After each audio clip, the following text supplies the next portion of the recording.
сіздермен Балнұр. Бүгін кешкі асқа арнап осындай ерекше әрі дәмді тамақ дайындайтын боламыз. Тауық етін өте нәзік қаймақты соуста пісіреміз. Ең алдымен жуып тазаланған тауық етін жақсылап турап аламыз. Негізі бұл тағамға тауықтың төс еті өте керемет үйлеседі. Дәл осылай видеодағыдай көбіктеп тұрып шығамыз.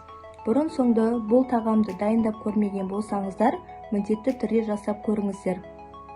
Туралған тауық етімізді ыдысымызға саламыз. Ал енді табамызды жақсылап қыздырып, сұйық май құйып, етімізді жақсылап қуырамыз. Өте дәмді керемет болып шығады. Міндетті түрде видеоның соңына дейін қарап, лайк, комментарий жазуды ұмытпаңыздар.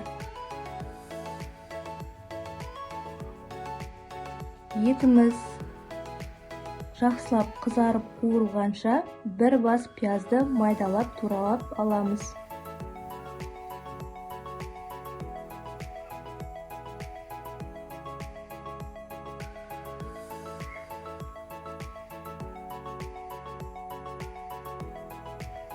Ал енді келесі кезекте қаймақты соусты дайындап аламыз.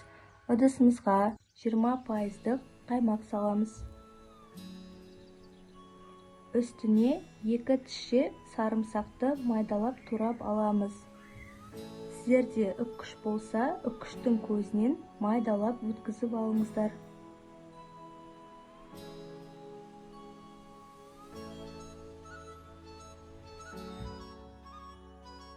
Туралған сарымсақтарды қаймақтың үстіне саламыз.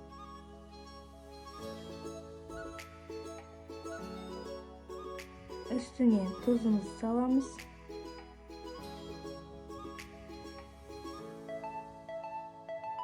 Салқын суымызды құямыз.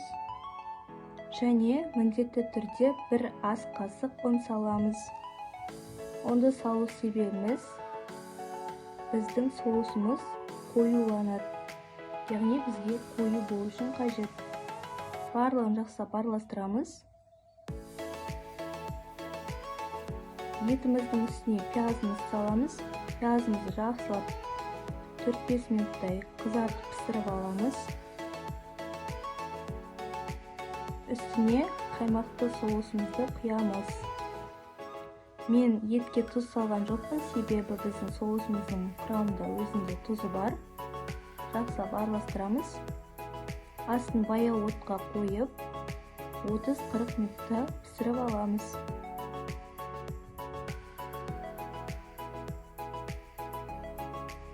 Ал енді гарнир дайындаймыз. Күрішімізді жақсылап жуып аламыз. Мөлдір түске енгенше 5-6 қайтара жуып тазалап шығамыз. Одан кейін күрішті пісіретін боламыз.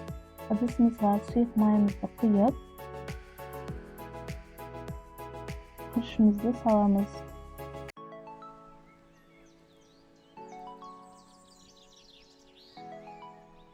Үш 4 минуттай күрішімізді қуырып аламыз.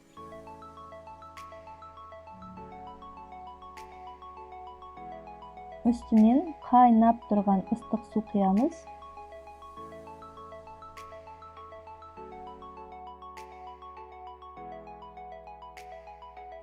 Күрішіміз бататындай етіп су құямыз. Үстіне дәміне қарай тұзымызды саламыз.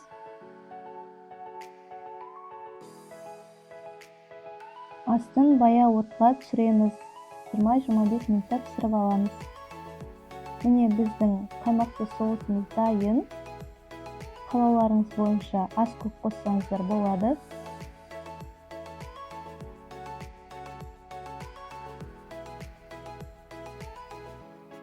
Астын өшіреміз.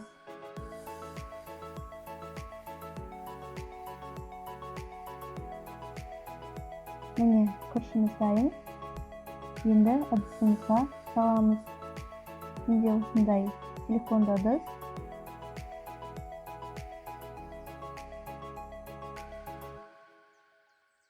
Осындай форма ету үшін керек. Әдемі форма жасап аламыз.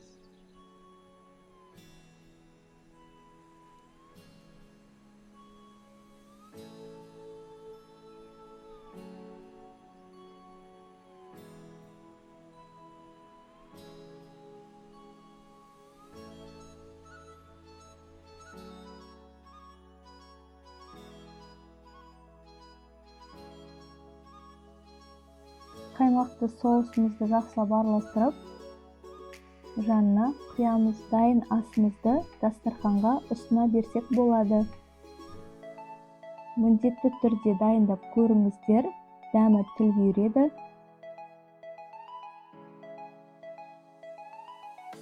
Ендігі кезек күйеуімнің дегустациясы. Көріп отырғандарыңыздай ол кісіге ерекше ұнады, эмоциясынан көрініп тұр деп ойлаймын.